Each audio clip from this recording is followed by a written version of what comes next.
Hello students, tally prime के आज के सेशन में हम लोग डिस्कस करेंगे पेरोल के बारे में। जैसा कि हम लोग का पिछला सेशन हुआ था जिसमें मैंने आप लोग को बताया था पेरोल फीचर टैली में कैसे एक्टिवेट करेंगे टैली प्राइम में। और जब हम टैली प्राइम में पेरोल फीचर एक्टिवेट कर लेते हैं तो हमें गेटवे ऑफ टैली पे क्रिएट ऑप्शंस में पेरोल मास्टर के अंदर क्या क्या ऑप्शंस अवेलेबल हो जाते हैं और उन ऑप्शंस का यूज क्या क्या होता है वो हमने आप लोगों को पिछले सेशन में बताया। उसके अलावा मैंने आप लोगों को जब पेरोल फीचर्स एक्टिवेट करते वक्त एक पेरोल की जो स्टेचुअरी डिटेल्स इंफॉर्मेशन थी उसको फिल करने के लिए मैंने बताया था कि नेक्स्ट सेशन में मैं बात करूंगा। आइए बात करते हैं उसके लिए। सबसे पहले हम लोग चलते हैं क्रिएट ऑप्शन में और कंपनी मेनू में चलते हैं। ऑल्ट के प्रेस किया मैंने, कंपनी मेनू में फीचर ऑप्शन में जाके और यहाँ पे पेरोल मेंटेनेंस में हम लोगों ने यस कर रखा है और ठीक इसके नीचे ऑप्शन है इनेबल पेरोल स्टेचुअरी। इसे भी यस करने के बाद ये पेरोल स्टेचुअरी डिटेल आता है जिसमें सबसे पहले आता है प्रोविडेंट फंड के बारे में। प्रोविडेंट फंड यानी जिसको हम लोग शॉर्ट में पीएफ कहते हैं। तो आज हम लोग पहले बात करेंगे कि प्रोविडेंट फंड क्या होता है, वेजेस क्या होती है, फिर उसके बाद इस ये जो सेक्शन है उसे हम लोग फिल करेंगे। ओके, उसके बाद आज हम लोग टैली के अंदर कुछ जो पेरोल से रिलेटेड जो कि हेड्स होते हैं या सपोज कह सकते हैं उनको कि लेजर्स होते हैं उनके बारे में हम लोग उनका क्रिएशन कैसे होगा ये सब भी हम लोग सीखने वाले हैं। चलिए बात करें पीएफ के बारे में। तो पेरोल में पीएफ यानी प्रोविडेंट फंड क्या है। Provident Fund is a compulsory government managed retirement saving scheme used in India and other developed country in the world. Okay, तो जो ये पीएफ यानी प्रोविडेंट फंड का जो ये रूल है ये कंपलसरी रूल है गवर्नमेंट के द्वारा मैनेज किया जाने वाला, जो कि इंडिया में इंडियन गवर्नमेंट के द्वारा मैनेज किया जाता है और भी दूसरे डेवलप्ड कंट्रीज में ये इस तरीके का जो रिटायरमेंट ये स्कीम है वो फॉलो किया जाता है, गवर्नमेंट के द्वारा मैनेज किया जाता है। इंडिया में ये प्रोविडेंट फंड का जो मैनेजमेंट है वो ईपीएफओ डिपार्टमेंट, ठीक है, ईपीएफओ डिपार्टमेंट के द्वारा किया जाता है, एम्प्लॉय प्रोविडेंट फंड ऑर्गेनाइजेशन। ठीक है, इसमें क्या होता है कि both the employ and employer, जो एम्प्लॉय होते हैं यानी जो वर्कर वो और जो एम्प्लॉयर होते हैं जो उनसे काम लेते हैं, दोनों का कंट्रीब्यूशन होता है to fund that aims to provide financial support to the employ when they reach retirement. मतलब इसमें दोनों का सपोर्ट होता है, दोनों का कंट्रीब्यूशन होता है। जो एम्प्लॉय होते हैं जो वर्कर होते हैं उनका भी इसमें कंट्रीब्यूशन होता है और जो एम्प्लॉयर होते हैं जो काम करवाते हैं इनसे उनका भी इसमें सपोर्ट होता है, कंट्रीब्यूशन होता है।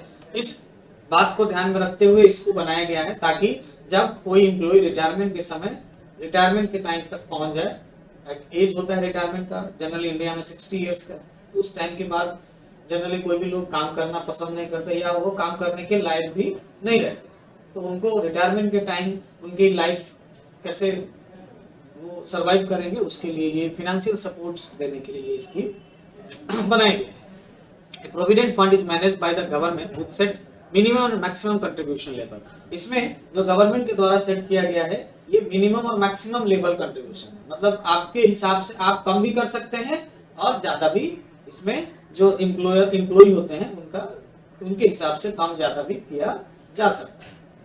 ठीक है, उसके अलावा इसमें एक वेजेस होता है जनरली। ये प्रोविडेंट फंड जनरली डिडक्शन जो होता है वो सैलरी पर्सन के लिए होता है, जो सैलरी पे काम जो सैलरी से अपना जो है लाइफ सर्वाइव करते हैं। उसमें क्या होता है कि सैलरी में उनको क्या दिया जाता है, वेजेस दिया जाता है। वेजेस क्या होता है, तो ये payment usually of money for labour और service usually according to contract and on an hourly daily और पीस वर्क बेसिस। मतलब ये वेजेस क्या होता है ना, एक मेहनताना बोल सकते हैं, आपने कितना काम किया है हाँ डेली के हिसाब से या मंथली या ईयरली नहीं बोलते सॉरी आवरली, या कोई आपको एक कॉन्ट्रैक्ट मिला था कि इतना आपको काम करना है, उस काम के बदले में जिसको हम लोग बोलते हैं ना कॉन्ट्रैक्ट बेसिस पे, ठेकेदारी, हाँ ठेके पे काम करना है, एक ही बार हम ये काम कर देंगे हमको इतना पैसा चाहिए। तो वो सब जो मनी आप पेमेंट करेंगे एम्प्लॉयर करेगा या एम्प्लॉय रिसीव करेगा, उसी को हम लोग वेजेस कहते हैं। ठीक है, जनरली वेजेस जो होते हैं ना उसमें क्या क्या इंक्लूड होते हैं, तो वेजेस में जो आता है हमारा बेसिक वेजेज जो होता है उसमें आपको ये तो वेजेज ये आ गया जो लेबर और ये के लिए, जैसे सैलरीड वालों के लिए जो वेजेज होता है उसमें वेजेज में भी वही सेम कॉन्सेप्ट है कि जो जो उनका अर्निंग का जो क्राइटेरिया है कि वो ड्यूटी के हिसाब से कितना अर्न करते हैं, उनको हॉलीडे का लीव का कितना पैसा मिलता है, वो सब मिला के वेजेज होता है। उसके अलावा वेजेज से जो है बाहर क्या क्या रखा जाता है, वेजेज से बाहर मतलब वो वेजेज जैसे आपको फूड के लिए कुछ कंसेशन मिला, कैश वगैरह मिला, जो नाश्ता खाना ये वो वेजेज से बाहर होता है। उसके अलावा जो डियरनेस अलाउंस होते हैं या एनी अदर अलाउंसेस और विद द नेम और paid to the employ on account of rise in cost of living, मतलब आपके डियरनेस अलाउंसेस महंगाई भत्ता डीए जिसको बोलते हैं, या उसके अलावा और भी आपके लिविंग कॉस्ट में जो भी चीजें आपको पे की जाती है या हम पे करते हैं या हम लेते हैं वो सारे वेजेज से बाहर होते हैं। उसके अलावा जैसे कि क्या क्या होता है, जैसे HRA, house rent allowance, dearness allowance, bonus, commission, OT यानी ओवर टाइम, ये सब वेजेज से बाहर रखा जाता है। Any present made by the employer, अगर कोई एम्प्लॉयर आप किसी एम्प्लॉय को कोई प्रेजेंट दे रहा है, कोई गिफ्ट दे रहा है, वो भी वेजेज से अलग होता है।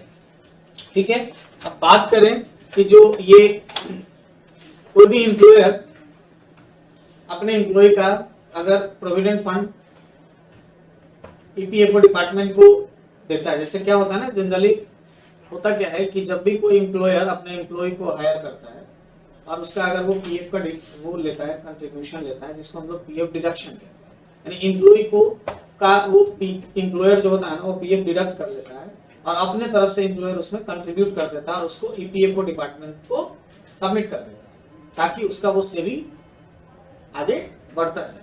तो अब ये जो डिडक्शन का है या कंट्रीब्यूशन का जो प्रोसेस है, इसके लिए सबसे पहले जो एम्प्लॉयर होते हैं ना उनको एक मेंबरशिप लेना होता है ईपीएफओ डिपार्टमेंट से। ठीक है, वो मेंबरशिप लेंगे, उसके बाद ही वो अपने एम्प्लॉय का डिडक्शन कर सकते हैं और अपने तरफ से कंट्रीब्यूशन कर सकते हैं। अब इसके लिए रूल्स क्या क्या हैं, तो रूल्स ये है कि ये जो पीएफ का एक्ट है, जो ये एक्ट 1952 के अकॉर्डिंग ये काम करता है। 1 नवंबर 1952 को ये प्रोविडेंट फंड 1 नवंबर 1952 को ये एप्लीकेबल हुआ था। ठीक है, इसमें बताया गया कि ये जो एम्प्लॉयर होंगे, किसी इंडस्ट्री से रिलेटेड एम्प्लॉयर अगर होंगे तो उनको 20 या मोर पर्सन उनके यहाँ काम करने वाले हैं, जो उनके एम्प्लॉइज के जो नंबर होने चाहिए वो 20 या मोर देन 20 होंगे, तभी उनको ये जो है पीएफ का प्रोविडेंट फंड का मेंबरशिप मिलेगा। ठीक है, अगर 20 से कम होंगे तो फिर उनको ये मेंबरशिप नहीं मिल पाएगा। हाँ, अगर कोई ऐसा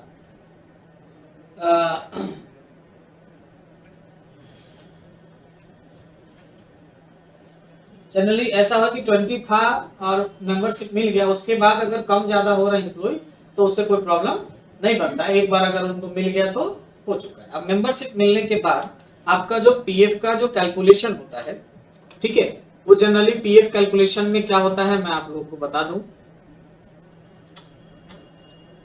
ठीक है, तो पीएफ कैलकुलेशन होता है बेसिक वेजेस प्लस डीए यानी डियरनेस अलाउंस। इस पे जो है वो होता है, अगर basic wages plus DA up to 15,000 तक का है तो उस पे 12% का पीएफ डिडक्शन का ये रखा गया है। अगर ये मोर देन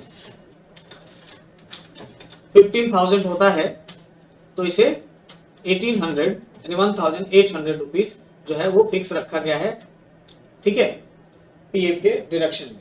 ओके, तो अगर 15,000 रुपए तक का है आपका बेसिक और बेसिक वेजेस और डीए मिला के, तो क्या होगा 12% टोटल, उस टोटल वेजेस टोटल अमाउंट का 12% जो है वो पीएफ डिडक्शन होगा एम्प्लॉय का, और अगर 15,000 से ज्यादा है तो 1,800 रुपीज वो फिक्स्ड हो जाता है। ठीक है, अब यही सेम चीज इतना जो है ये तो एम्प्लॉय का होता है, जो एम्प्लॉय देता है, ये एम्प्लॉय की तरफ से डिडक्ट किया जाता है, एम्प्लॉय डिडक्शन इसको बोल सकते हैं। उसके बाद इसी में एम्प्लॉयर का कंट्रीब्यूशन भी होता है 12% का, एम्प्लॉयर का कंट्रीब्यूशन, ठीक है। एम्प्लॉयर का कंट्रीब्यूशन जो होता है तो सेम यही कंडीशन होगा, ठीक है। अप टू 15,000 तक में 12% ही कंट्रीब्यूशन होता है, लेकिन उसमें क्या होता है कि ये कंट्रीब्यूशन दो पार्ट में डिवाइड हो जाता है। ये 12% का जो कंट्रीब्यूशन है ये दो पार्ट में डिवाइड हो जाता है। मैं आप लोग को इसको दिखाऊं तो कुछ इस तरीके से ये कंट्रीब्यूशन होता है, ठीक है। इस 12% में ईपीएफ, एम्प्लॉय प्रोविडेंट फंड में 12% का 3.67% हिस्सा जो है जाता है और बाकी 8.33% हिस्सा ईपीएस यानी एम्प्लॉय पेंशन स्कीम में चला जाता है। उसके अलावा एम्प्लॉयर को कुछ एडिशनल चार्जेस भी पे करने होते हैं जो कि 0.5% का होता है ईडीएलआई, ठीक है, और ईपीडी एडमिन चार्जेस के रूप में 0.5%। ये मैक्सिमम 500 रुपए हो सकता है, इससे ज्यादा नहीं होता है, ठीक है।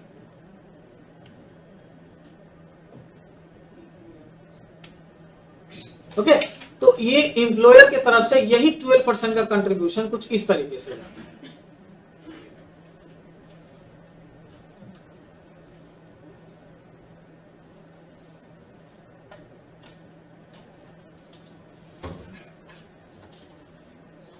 ठीक है, अब ये प्रोविडेंट फंड जैसे आप मेंबरशिप लोगे, जैसे ही आपको मेंबरशिप मिलेगा तो आपको आपके ईपीएफओ डिपार्टमेंट की तरफ से आपको ना एक क्या मिलेगा, एक मेंबरशिप कोड मिलेगा। मेंबरशिप कोड मिलते ही आपको उसे यहाँ जब आप टेली प्राइम में अगर पेरोल मैनेजमेंट कर रहे होंगे तो आपको यही प्रोविडेंट फंड के इस सेक्शन में वो सारे मेंबरशिप कोड आपको देने पड़ेंगे। सपोज मुझे एक मेंबरशिप कोड मिला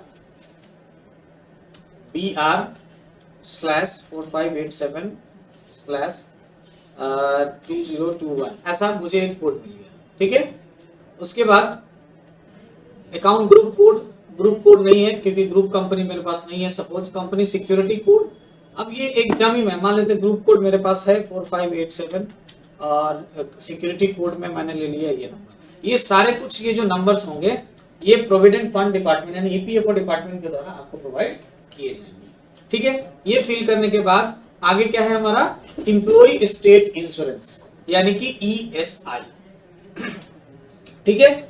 ईएसआई जो है वो क्या है, तो ईएसआई यानी कि एम्प्लॉय स्टेट इंश्योरेंस, ये ईएसआई का जो कॉन्सेप्ट लाया गया, ये कॉन्सेप्ट ईएसआई का लाया गया ये ध्यान में रखते हुए कि जो मतलब वर्कर ऐसे वर्कर हैं जो लेबर टाइप वर्कर हैं, उनको जो है ना वो कुछ medical facilities, medical insurance free में कराया जाए, क्योंकि वो वर्कर्स हैं तो उन्हें काम के दौरान अगर कुछ ऐसा डिजीजेज आ जाए या कुछ ऐसी इंजरी हो जाए तो उनके पास उतना फंड नहीं होगा कि वो उस इंजरी या उस डिजीजेस के लिए वो ट्रीटमेंट करा सके सही तरीके से। तो उसके लिए ये ईएसआई स्कीम लाया गया, एम्प्लॉय स्टेट इंश्योरेंस स्कीम। इसमें भी जो एम्प्लॉयर होते हैं उनका अपना कंट्रीब्यूशन होता है और एम्प्लॉय का भी कुछ डिडक्शन होता है, लेकिन इसमें जो डिडक्शन और ये होता है इसके लिए टोटल अर्निंग पे इसका जो डिडक्शन होता है एम्प्लॉय का, मैं आप लोग को यहाँ पे बता दूं ईएसआई, ईएसआई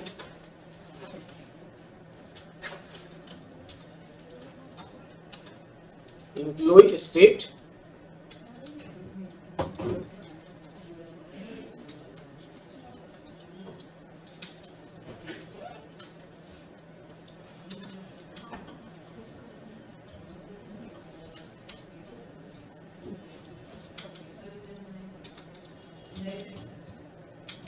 ईएसआई, सॉरी एक मिनट जरा कीबोर्ड सही तरीके से काम नहीं,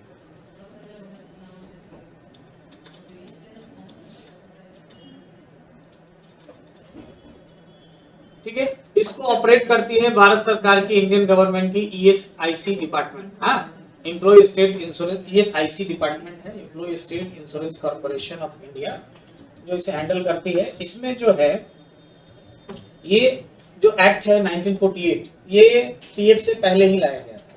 ये इसको मेन इस ईएसआई का लाने का मेन मकसद था कि जो है वो वर्कर्स लेबर्स टाइप जो है उनको उनके वेजेस से उतना वो अर्न नहीं कर पाते जो सही तरीके से अपना ट्रीटमेंट करा सके इंजरी या किसी डिजीजेस के लिए, तो उनको फ्री में उनको ट्रीटमेंट दिया जाए, इसके लिए ये डिपार्टमेंट बनाया गया। और इस डिपार्टमेंट के अपने हॉस्पिटल्स हैं ऑल ओवर इंडिया में जहाँ पे आप फ्री ऑफ कॉस्ट इलाज करा सकते हैं। उसके लिए बस आपके पास ईएसआईसी का मेंबरशिप होना चाहिए।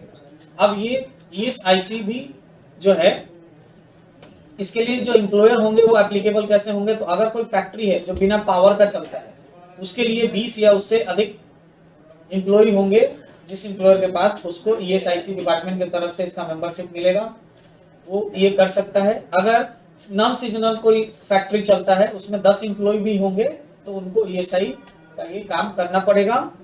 उसके अलावा शॉप है, होटल है, रेस्टोरेंट है, सिनेमा हॉल है, मोटर ट्रांसपोर्ट, ये सब जो है उसमें 20 या उससे अधिक एम्प्लॉयज वाले जो एम्प्लॉयर होंगे वो ईएसआईसी में मेंबरशिप ले सकते हैं और अपने एम्प्लॉय का ईएसआईसी कार्ड जो है ना वो बनवा सकते हैं। अब इसमें क्या होता है कि ये इसके लिए ना जो रूल आया है नया, तो इसमें जैसे मैंने बताया ये जो रूल है पीएफ के डिडक्शन ये सब का, इसमें रूल है कि आपका जो टोटल अर्निंग किसी भी एम्प्लॉय का टोटल अर्निंग 21,000 अप टू 21,000 होनी चाहिए, अप टू 21,000। तो उन्हीं का ये ईएसआई मेंबरशिप, ईएसआई का जो है वो अकाउंट ओपन होगा, मेंबरशिप मिलेगा। 21,000 से एबव जैसे ही होगा अर्निंग, टोटल अर्निंग, उनको ये मेंबरशिप नहीं मिलेगा। मतलब वैसे एम्प्लॉइज, दोज एम्प्लॉइज हो जो अर्निंग टोटल अर्निंग जो है 21,000 तक है, उन्हीं का ये ईएसआई का ये होगा, कवर होगा, अदरवाइज नहीं होगा। ठीक है,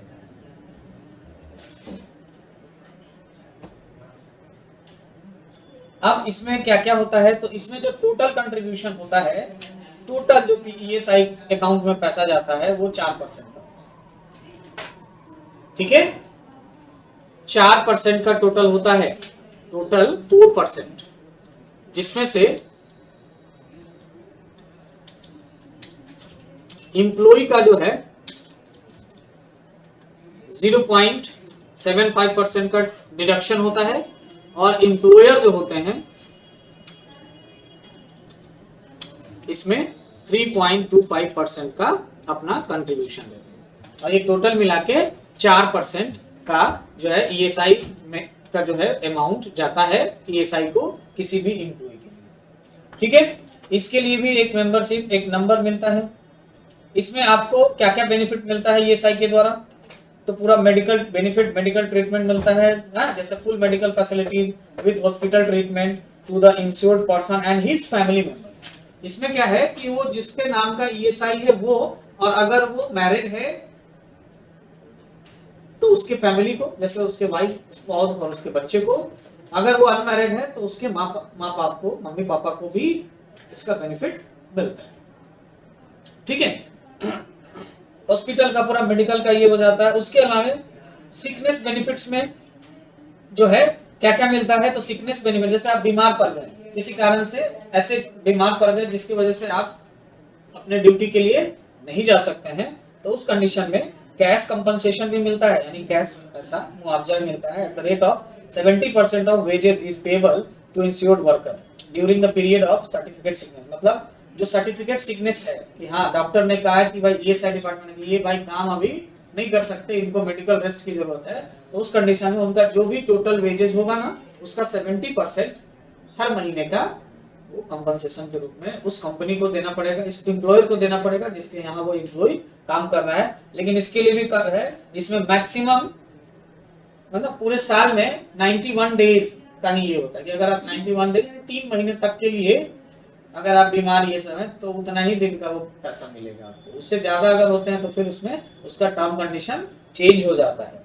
ठीक है, उसके बाद in order to qualify for sickness benefit the insured worker is required to contribute for 78 days in contribution period of 6 months। मतलब अगर वो मेडिकल के क्वालिफाई करता है कि नहीं मेडिकल क्लेम है, इसको प्रॉब्लम है, तो उसको पूरे 6 महीने के पीरियड में कम से कम 78 डेज का जो है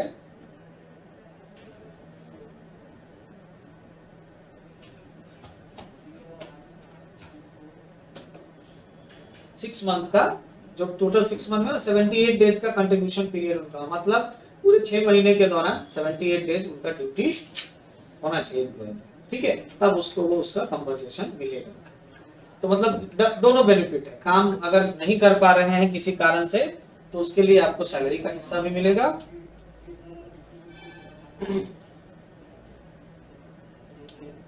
ठीक है, और अगर मेडिकल चाहिए तो हॉस्पिटलिटी फैसिलिटीज भी मिलती है। इसके लिए भी एक नंबर मिलता है, याद रखेंगे परसेंटेज क्या क्या है, ऐसे मैं बताऊंगा आप लोग को आगे। और चलिए टैली में तो ईएसआई कंपनी कोड मिलेगा एक, तो सपोज ये भी बिहार से मैंने लिया तो बीआर, और मैं बस ऐसे ही डमी बता रहा हूं, ऐसे आप लोग को एक वहां से कंपनी की तरफ से ईएसआई ब्रांच ऑफिस मान लो सपोज मैंने रखा पटना, स्टैंडर्ड वर्किंग डेज यहाँ पे पूछता है पर मंथ का, तो हम 26 डेज डालते हैं बेसिकली, 26 डेज, और वीकेंड जो संडे का होता है उसको 4 दिन का, वो 4 डेज का छोड़ के 26 डेज यहाँ पे हम लोग लेंगे। उसके बाद ये नेशनल पेंशन स्कीम, तो ये तो मैंने बताया कि जो प्रोविडेंट फंड का ये होगा, इसी में पेंशन स्कीम का आता है, तो वहां से वो आपको ये फिल करना होगा। उसके बाद अगर आप ऐसे इंप्लॉयर है, जैसे ये सारा डिटेल इंप्लॉयर अपने यहाँ फिल करेगा जो मैं आप लोग को बता रहा हूँ। अगर इंप्लॉयर टीडीएस डिडक्टर है तो वो ये इनकम टैक्स का सारा फिल कर लेगा, टैन नंबर वगैरह, जिससे वो इनकम टैक्स भी डिडक्ट, मतलब अपने एम्प्लॉय का टीडीएस भी डिडक्शन कर सकता है सैलरी का, ठीक है। तो उसके लिए ये डिटेल है जो वो भर सकता है, जैसे टैन नंबर वगैरह ये सब, ठीक है। और उसके बाद ये गवर्नमेंट या अदर, मतलब दो ही डिपार्टमेंट, या तो गवर्नमेंट डिपार्टमेंट हो सकता है या फिर अदर में सारे आ जाएंगे, तो ये अदर कर लेते हैं हम लोग। और इसका सारा डिटेल हम लोग बाद में, एक मिनट, चलिए इसको इनकम टैक्स वाले को बाद में फिल करेंगे। अब ये सारा डिटेल हमने फिल कर लिया। इसके बाद पीएफ ईएसआई का क्या मतलब है समझ में आया? बस यहाँ में शॉर्ट में पढ़ना है, मेन तो हमें प्रैक्टिकल एंट्री सीखनी है। तो चलिए अब चलते हैं हम लोग नेटवर्क टैली पे क्रिएट ऑप्शन में, और पेरोल मास्टर में हम लोग बारी बारी से ये क्रिएशन सीखेंगे कैसे क्या होगा। इसके लिए पहले तो शो मोर ऑप्शन में जाएंगे, तो आपको एक कैटेगरी ऑप्शन भी मिलेगा। एम्प्लॉय कैटेगरी में जाओगे तो एम्प्लॉय कैटेगरी आप आते ये देख रहे होगे, याद आ रहा है stock category, cost centre cost category जो आपने पढ़ा था, तो ये कॉस्ट सेंटर कॉस्ट कैटेगरी वाला ही स्क्रीन आएगा यहाँ पे, जिसमें आपको अपना ये कैटेगरी क्रिएट करना होगा। तो इसके लिए मैंने आप लोग को पिछले दिनों पिछले सेशन में मैंने बताया था कि कैटेगरी में हम लोग क्या लेते हैं। तो जैसे अगर हमें हमारा जो एम्प्लॉयर है उसके कई सारे अलग अलग ऑफिसेज हैं, ब्रांचेज हैं, तो उसको हमें अलग अलग ब्रांचेज के अलग अलग एम्प्लॉय का अगर हमें पेरोल मैनेज करना है, तो फिर हम लोग यहाँ पे ये एम्प्लॉय कैटेगरी क्रिएट करेंगे। अदरवाइज ये क्रिएट नहीं भी करें तो चलेगा, लेकिन वो प्राइमरी कॉस्ट कैटेगरी में चला जाएगा। तो इसलिए अगर हमारे पास एक भी अगर ऑफिस है तो वही ऑफिस मेरा मेन ऑफिस है, हेड ऑफिस है, ऐसा हो सकता है। और उसके अलावा दूसरे ऑफिस होंगे तो दूसरा उनका नाम होगा, या फिर उनके सिटी के हिसाब से या ब्रांच के हिसाब से। तो सपोज हमने कैटेगरी एक बना लिया हेड ऑफिस, कि हमारा हम जो अभी एम्प्लॉय का जो पेरोल करेंगे वो हेड ऑफिस है, ओके। अब यहाँ पे ऑप्शन आता है मुझसे allocate revenue item, allocate non revenue item. Revenue item मतलब आपको इसके थ्रू कोई ऐसे आइटम्स को एलोकेट करना है जिनसे हमें आमदनी आने वाला है या वो नॉन रेवेन्यू में भी है, तो आप चाहे तो दोनों को यस करके रखें, ओके।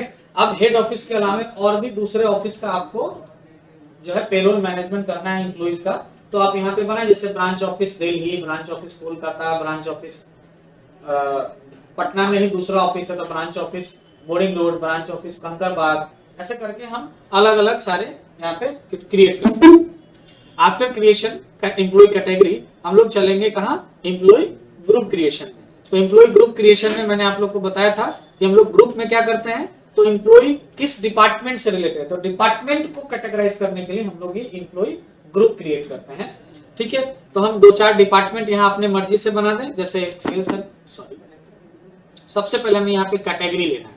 तो कैटेगरी में अभी हमने हेड ऑफिस बनाया है, तो ये हेड ऑफिस हम ले लेंगे, नहीं तो हमें क्या लेना पड़ता है यहाँ पे प्राइमरी कॉस्ट कैटेगरी, जो कि बाय डिफॉल्ट बना होता है कॉस्ट कैटेगरी के रूप में, तो हमने यहाँ से लेना है कैटेगरी हेड ऑफिस, और डिपार्टमेंट नेम में यहाँ पे हम ले लेंगे ग्रुप वाइज यानी डिपार्टमेंट वाइज हमें क्या लेना है, जैसे HR है सपोज, अंडर ग्रुप प्राइमरी। अब यहाँ देखो सैलरी डिफाइन करने का ऑप्शन देता है, तो अगर हम यहाँ सैलरी डिफाइन कर लेंगे तो HR डिपार्टमेंट के अंदर जितने सारे एम्प्लॉइज होंगे सबको यही सैलरी प्रोवाइड होगा, तो हमें एक जैसा सैलरी तो सबको नहीं देना, तो इसलिए यहाँ पे हम सैलरी डिफाइन का ऑप्शन जो है ना वो नो रखेंगे।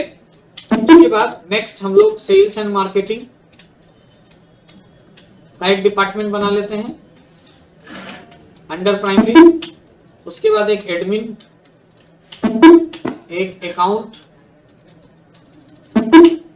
सबको अंडर ग्रुप प्राइमरी ही रखेंगे। एक ले लेते हैं हम लोग IT डिपार्टमेंट, ठीक है। इस तरीके से हमने एम्प्लॉय ग्रुप में क्या क्या बनाएंगे, तो एम्प्लॉय ग्रुप में हम लोग ग्रुप क्या है, तो किस ग्रुप का एम्प्लॉय, तो ग्रुप यहाँ कैसे डिफाइन होता है एम्प्लॉयर की तरफ से, तो डिपार्टमेंट के रूप में, तो हम इस ग्रुप एम्प्लॉय ग्रुप के मदद से डिपार्टमेंट्स को डिफाइन करेंगे। उसके बाद अभी एम्प्लॉय को हम लोग बाद में क्रिएट करेंगे, पहले हम लोग यूनिट वर्क्स क्रिएट कर लेते हैं। यूनिट्स, तो हम सिंपल यूनिट बनाएंगे पहले, आवर्स, फॉर्मल नेम आवर्स लेंगे। ये तो आप लोग को पता होगा, आपने इन्वेंटरी में ये सारा यूनिट क्रिएशन सीखा होगा। यहाँ पे आप आवर के लिए कोई कोड है नहीं है, तो ये कोड की जरूरत भी नहीं है। ये तब जरूरत पड़ती है यूनिट कोड जब हमें GST वगैरह का वर्क करना होता है, तो इसे नॉट एप्लीकेबल रखेंगे। और आवर में हमें पॉइंट लेना है, डेसिमल पार्ट आवर में होगा क्या, नहीं होगा, तो 0 रखेंगे। उसके बाद एक बना लेंगे मिनट,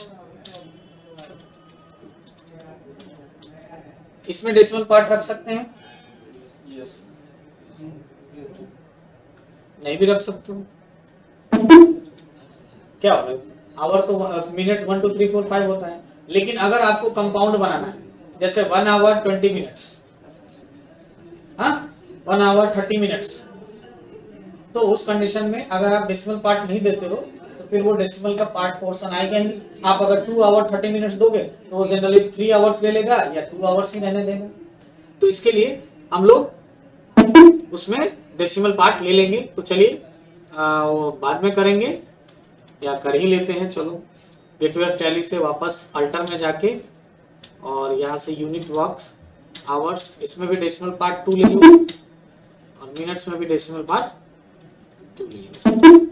उसके बाद यहीं से एक और यूनिट क्रिएट कर लेंगे हम लोग, कंपाउंड यूनिट, सिंपल से कंपाउंड। यहाँ पे ऊपर जाने के लिए बैक स्पेस की मैंने दबाया, कंपाउंड आवर्स ऑफ 60 मिनट्स, हाँ आवर्स ऑफ 60 मिनट्स मतलब 60 मिनट के 1 घंटे होते हैं, ताकि हम ये कंपाउंड इसलिए बनाए ताकि हमें अगर मिनट्स और आवर्स दोनों एक साथ लेना हो तो फिर हम इस कंपाउंड यूनिट का यूज कर सकते हैं। नहीं तो हमें सिर्फ आवर लेना होगा तो आवर यूनिट का लेंगे और मिनट्स के लिए मिनट यूनिट्स का लेंगे। उसके अलावा आप डेज मंथ्स ये सब यूनिट क्रिएट करने की जरूरत नहीं है, यहाँ जनरली आवर मिनट्स ही करते हैं। अगर आपको अपना यूजर डिफाइंड कैलेंडर ये सब बनाना हो जो आगे हम जानेंगे, तब यहाँ पे यूनिट में डेज या वीक्स ये सब हमें क्रिएट करने की जरूरत पड़ेगी। फिलहाल अभी नहीं करते हैं, आगे बढ़ते हैं हम लोग। फिर से वापस क्रिएट ऑप्शन में जाके और अब अटेंडेंस प्रोडक्शन टाइप में जाएंगे। यहाँ से हम लोग क्रिएट करते हैं अटेंडेंस का टाइप, कि आपको अटेंडेंस जो बनाएंगे अपने एम्प्लॉय का वो किस किस टाइप का अटेंडेंस बनेगा। तो एक तो अटेंडेंस जनरली बनता है जो प्रेजेंट कौन कौन है, तो उसके लिए हम यहाँ पे अटेंडेंस टाइप एक बनाएंगे, क्या प्रेजेंट अंडर प्राइमरी। और अटेंडेंस टाइप जब ये प्रेजेंट होगा तो इसमें अटेंडेंस टाइप देखो, यहाँ पे लिस्ट ऑफ अटेंडेंस टाइप में ना 4 ऑप्शंस है। एक पहला है अटेंडेंस लीव विद पे, मतलब अटेंडेंस है मतलब वो अटेंड कर रहा है, एम्प्लॉय आया हुआ है, हाँ, या फिर अगर वो छुट्टी पे भी है तो उसने उसका क्या है ना कि वो लीव पे है लेकिन वो लीव उसका पेड है, तो उसके लिए पहला ऑप्शन हम लेंगे। मतलब छुट्टी पे गया है लेकिन उसका मंथली हमने सपोज करो कोई एम्प्लॉयर ने ये कर रखा है कि मंथ में आप एक छुट्टी ले सकते हो, वीक ऑफ के अलावा एक छुट्टी ले सकते हो जिसका आपको कोई पैसा डिडक्ट नहीं होगा। तो अगर उस तरह के लीव के लिए हम अगर यहाँ पे ये अगर वो लिस्ट क्रिएट करेंगे तो उसके लिए भी ये ऑप्शन पहला वाला ही रहेगा, लीव विद पे। या प्रेजेंट है तो अटेंडेंस बन रहा है तो अटेंडेंस प्रेजेंट का बनेगा तो उस दिन का उसका सैलरी भी बनेगा, तो ये पहला ऑप्शन उसके लिए। तो इसमें हम यही लेंगे पहला ऑप्शन प्रेजेंट के लिए। दूसरा ऑप्शन क्या है, लीव विदाउट पे, मतलब एब्सेंट है आप, जिसका कोई पैसा नहीं मिलेगा, तो ये लीव विदाउट पे, या ऐसे लीव पे गए हैं जिसका आपको पैसा नहीं मिलेगा, तो उसके लिए भी ये लीव विदाउट पे ऑप्शन यहाँ पे चुनेंगे। उसके बाद है प्रोडक्शन। प्रोडक्शन का ऑप्शन हम तब चूज करते हैं जब हमें ओवर टाइम ये सब का कॉन्सेप्ट करना है, तो यहाँ से हम अटेंडेंस टाइप में ले लेंगे क्या, प्रोडक्शन। उसके अलावा ये देखो यूजर डिफाइंड कैलेंडर टाइप, इसी की अभी मैंने थोड़ी देर पहले बात करी थी कि अगर यहाँ यूजर डिफाइंड कैलेंडर टाइप लोगे, मतलब आपका अपना खुद का कैलेंडर होगा, उसके हिसाब से आप अटेंडेंस वगैरह मैनेज करते हैं, तो ये पहले कैलेंडर आपको बनाना पड़ेगा। ठीक है, तो इसके लिए आपको यूनिट्स तैयार करने होंगे, डेज, मिनट्स, डेज और वीक, ये सब का। तो फिलहाल ये हम रहने देते हैं। हम लोग यहाँ से क्या लेंगे, अटेंडेंस लीव विद पे ऑप्शन। अब देखो पीरियड टाइम अपने आप वहां डेज आ गया है ना। उसके बाद एक बनाएंगे हम लोग एब्सेंट का। तो एब्सेंट रहने पे क्या होता है, कुछ नहीं मिलता, अंडर ग्रुप प्राइमरी, और यहाँ पे ले लेंगे क्या, लीव विदाउट पे ऑप्शन। उसके अलावा अगर हमने बनाया ओवर टाइम, तो ओवर टाइम में क्या आएगा, यहाँ से अंडर ग्रुप हम ले लेंगे, इसमें अटेंडेंस टाइप में प्रोडक्शन। ओ सॉरी, अब यहाँ पे प्रोडक्शन में आपसे पूछेगा यूनिट कि ओवर टाइम कैसे दोगे आप, मिनट पे दोगे, आवर पे दोगे, या आवर और मिनट पे दोगे। तो जनरली कॉन्सेप्ट ये होता है जो ओवर टाइम का, वो ये होता है कि 30 मिनट्स एबव, कम से कम 30 मिनट से ज्यादा अगर आप वर्क करते हो तो वो उसका ओवर टाइम में कैलकुलेट हो जाता है, 1 आवर का वो ओवर टाइम माना जाता है। ठीक है, तो हम आवर्स वाइज आवर अगर देना चाहेंगे कि कम से कम 1 घंटे, 2 घंटे या 5 घंटे, तो हमें यहाँ से यूनिट आवर लेना होगा। मिनट के हिसाब से लिखना है तो मिनट लेना होगा, लेकिन आवर और मिनट दोनों रहेगा कि हाँ 2 घंटे और 40 मिनट का इसने ओवर टाइम करा है, या 5 घंटे 30 मिनट का ओवर टाइम किया है।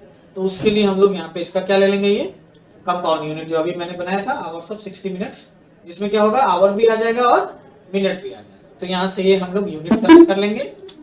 उसके बाद एक लीव का भी हम बना सकते हैं टाइप, जो कि आप इसमें दे सकते हैं कि ये जो लीव है वो लीव विथ पे है, तो हम ये पहला ऑप्शन ही लेंगे, लीव विथ पे अटेंडेंस टाइप। इसमें भी बाय डिफॉल्ट डेज आ जाएगा। इस तरह से हमने अटेंडेंस टाइप बना लेना है। किस किस टाइप का आपको अटेंडेंस बनाना है। उसके बाद पेरोल वाउचर टाइप है, ये हमें बनाना नहीं होता, ये वाउचर टाइप बना होता है, जो कि मैंने आप लोग को बताया था पिछले सेशन में। वाउचर टाइप पेरोल में हम लोग क्या क्या यूज करते हैं, तो पेरोल वाउचर टाइप में यूज करते हैं अटेंडेंस वाउचर, पेरोल वाउचर, और पेमेंट करने के लिए पेमेंट वाउचर। उसके बाद ये पे हेड्स है। तो अब हमें आगे यहाँ पे ना क्या क्रिएट करने हैं, पे हेड्स। पे हेड्स में जब हम क्रिएशन में आएंगे, उससे पहले मैं आप लोग को पे हेड क्रिएशन ओपन कर दूं, उससे पहले हम लोग आपको मैं बता दूं कि पे हेड्स को हम लोग 3 सेक्शन में बांटेंगे। 3 सेक्शन में बांटेंगे पे हेड्स को।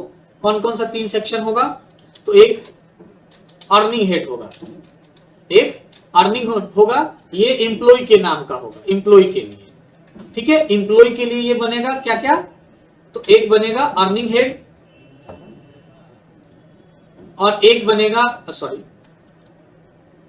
अर्निंग हेड के अलावे इसमें एक बनेगा डिडक्शन हेड, तो एम्प्लॉय का जो डिडक्शन किया जाएगा। ठीक है, तो अर्निंग हेड में यानी अर्न किस किस चीज में होगा, तो अर्न एक बेसिक वेजेस से होगा एम्प्लॉय को, बेसिक।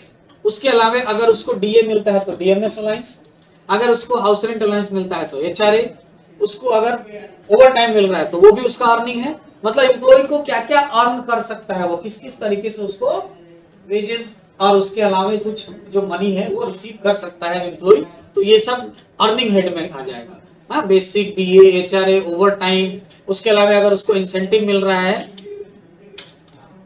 इंसेंटिव, बोनस, अगर उसको कॉन्वेंस मिल रहा है, अलाउंस, पीए, ट्रेवलिंग अलाउंस या कॉन्वेंस अलाउंस, इस तरह से जो भी जिस चीज से एम्प्लॉय को अर्न होने वाला है उसको हम लोग बोलेंगे अर्निंग है। उसके बाद एम्प्लॉय का डिडक्शन क्या क्या होगा, तो डिडक्शन में एक होगा पीएफ डिडक्शन और एक होगा ईएसआई डिडक्शन। तो ये डिडक्शन हेड में हम लोग क्या बनाएंगे, पीएफ डिडक्शन और एम्प्लॉय डिडक्शन। उसके अलावा एक होगा हमारा कंट्रीब्यूशन हेड, एक क्या होगा, कंट्रीब्यूशन हेड होगा। ये किसके लिए होगा, ये एम्प्लॉयर के लिए होगा। इंप्लॉयर का होगा, यानी इंप्लॉय क्या करेगा, तो इंप्लॉय जो है वो पीएफ का कंट्रीब्यूशन करेगा। पीएफ कंट्रीब्यूशन में भी वो क्या करेगा, तो ईपीएफ के लिए अलग ईपीएफ कंट्रीब्यूशन,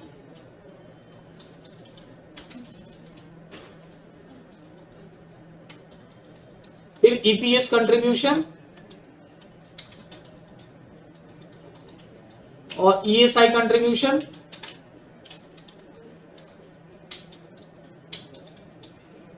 ये सब एम्प्लॉयर की तरफ से कंट्रीब्यूशन होंगे। उसके अलावा एम्प्लॉयर का कुछ अलग इसमें पीएफ ईपीएस में जो है वो अलग से कुछ और भी चार्जेस हैं, जैसे admin PF admin charges, ETLI charges, वो सब भी एम्प्लॉयर के जो है ना तरफ से कंट्रीब्यूशन में जाएगा। तो ये सब हेड्स हम क्रिएट कर सकते हैं। ये जो अर्निंग हेड है वो डिपेंड करता है एम्प्लॉयर के अकॉर्डिंग कि वो इनमें से क्या क्या अपने एम्प्लॉय को देता है। अगर वो बेसिक दे रहा है, सिर्फ डीए नहीं देता, तो हमें डीए का हेड बनाने की जरूरत नहीं है। अगर वो बेसिक के साथ एचआरए भी दे रहा है तो एचआर का हेड बनाएंगे। अगर उसके पास ओवर टाइम का कॉन्सेप्ट नहीं है तो ओवर टाइम नहीं बनेगा। मतलब इतने सारे हेड्स, इसके अलावे भी हेड बनते हैं और भी हेड है डिडक्शन के भी। जैसे उसका जैसे एम्प्लॉय का अगर टीडीएस डिडक्शन करेंगे तो उसके लिए एक हेड बनाना पड़ेगा। एक प्रोफेशनल टैक्स होता है जो हर स्टेट, इंडिया में हर स्टेट गवर्नमेंट के द्वारा एक अलग से इनकम टैक्स के अलावा एक प्रोफेशनल टैक्स भी कलेक्ट किया जाता है, तो प्रोफेशनल टैक्स का भी हेड बन सकता है। ऐसे करके ये सारे अलग अलग हेड्स हमें बनाने होते हैं।